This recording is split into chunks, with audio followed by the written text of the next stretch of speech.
Do your words get ignored? Well, most people think that saying more is better, but it's not. Communication has three elements, and words is one of them. Now, if you focus on words more than these two other elements, then you miss out on what clear communication is all about. The other two elements of communication.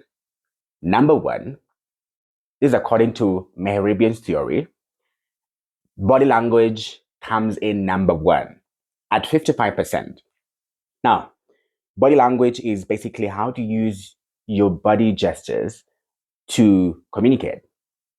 You're not using it to distract, you're using it to amplify your message, right? You can see me using my hands.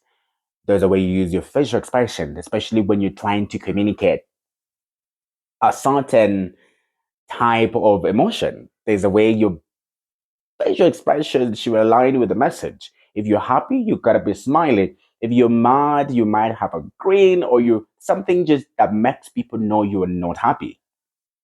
All right? The way you use space, if you're on a stage and you're trying to communicate, you're not gonna be glued at one point, right? You gotta be moving left and right or come back to the center. There's a way you want to make sure that everybody in the room feels your presence. So body language is very important. Number two is tone. Now, tone has to do with the pitch, the pace, the emotion in your voice. Anytime you are speaking, the emotion in your message or the message you're trying to communicate must mirror the emotion that you carry, right? So if you're trying to communicate a sad message, then you don't want to have a tone that sounds happy.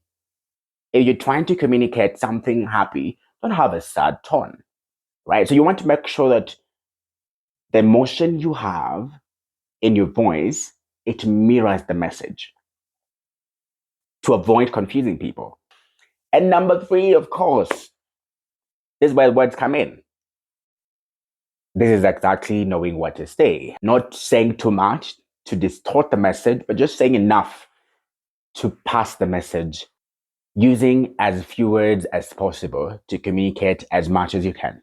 So these three elements are very important, and each one of them plays a very important role in communication. So don't focus on one more than the other so that you are very good with the packaging of your words, but your tone is wrong and your body language is totally out of place. Yeah? Or you have proper body language and your tone is good, but you don't have